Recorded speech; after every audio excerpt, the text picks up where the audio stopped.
नमस्कार मंडळी, मार्गशीर्ष महिना आता संपत आला आहे आणि सर्वांना वेध लागले आहेत ते शेवटच्या गुरुवारचे म्हणजेच महालक्ष्मी व्रताच्या उद्यापनाचे। पण थांबा, तुम्ही उद्यापनाची पूर्ण तयारी केली असेल, पण जर शेवटच्या क्षणी तुमच्याकडून ही एक चूक झाली तर तुमच्या महिनाभराचे उपवासाचे फळ तुम्हाला मिळणार नाही। हो, तुम्ही बरोबर ऐकलेत। आजच्या व्हिडिओमध्ये आपण पाहणार आहोत की उद्यापनाच्या दिवशी महिलांनी कोणत्या चुका आवर्जून टाळल्या पाहिजेत। त्यासाठी व्हिडिओ शेवटपर्यंत नक्की पहा, कारण अर्धवट माहिती नुकसान करू शकते। पहिली आणि सर्वात मोठी चूक, सुवासिनींचा अपमान किंवा नाराजी। मैत्रिणींनो, उद्यापनाला आपण 7 किंवा 5 सुवासिनीला जेवायला किंवा हळदी कुंकवाला बोलावतो। लक्षात ठेवा, या सुवासिनी साक्षात लक्ष्मीचे रूप असतात। अनेकदा घाई गडबडीत आपण त्यांना फक्त वाण देतो आणि लवकर पाठविण्याची घाई करतो, किंवा वाण देताना मनात असा विचार येतो की हे खूप महाग पडते। उद्यापनाच्या दिवशी आलेल्या सुवासिनीच्या मनापासून आदर करा, त्यांना लक्ष्मी मानून आनंदाने हळदी कुंकू लावा, त्यांच्या पाया पडा। जर त्या जेवायला नसतील तर निदान दूध किंवा फळ देऊन त्यांचे गोड तोंड करा। वाण देताना हाताने नव्हे तर पदराने द्या आणि मनात महालक्ष्मी प्रसन्न हो हा भाव ठेवा। दुसरी चूक, घरातील वातावरण आणि तुमचा स्वभाव।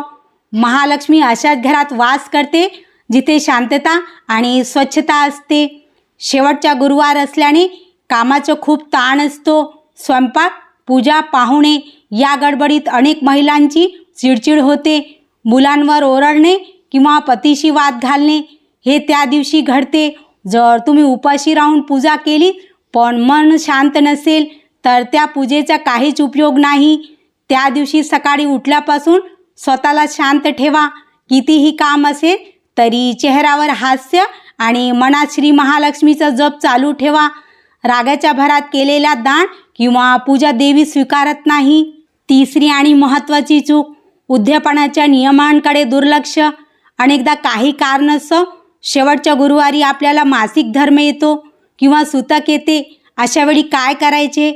अशावेळी अनेक महिला उद्यापन पुढच्या वर्षापर्यंत ढकलतात किंवा पूजाच करत नाहीत। जर तुम्हाला अडचण असेल तर तुम्ही स्वतः पूजा करू नका, पण घरातल्या इतर कोणाकडून तरी पूजा करून घ्या, किंवा शेजारच्या ताईंना सांगून फक्त कथा ऐका, पण शेवटच्या गुरुवार सुना सोडू नका। विडा उचलला आहे तर तो पूर्ण करा। जर गुरुवारच्या दिवशी एकादशी आली असेल तरी उद्यापन करावे। फक्त नैवेद्य दाखवताना उपवासाचे पदार्थ वापरावेत आणि अन्नाचा नैवेद्य फक्त गाईला द्यावा। तर मैत्रिणींनो, या मार्गशीर्ष शेवटच्या गुरुवारी या 3 चुका टाळा आणि बघा, माता लक्ष्मीची कृपा तुमच्यावर नक्की होईल। तुमची काही शंका असेल तर कमेंट्समध्ये नक्की विचारा। हा व्हिडिओ तुमच्या सर्व बहिणींना, मैत्रिणींनो आणि व्हॉट्सअप ग्रुपवर शेअर करा, म्हणजे त्यांच्याकडूनही या चुका होणार नाहीत। श्री महालक्ष्मी नमः कमेंट्समध्ये नक्की लिहा। अशाच माहितीसाठी आपल्या चॅनलला सबस्क्राईब करायला विसरू नका। धन्यवाद।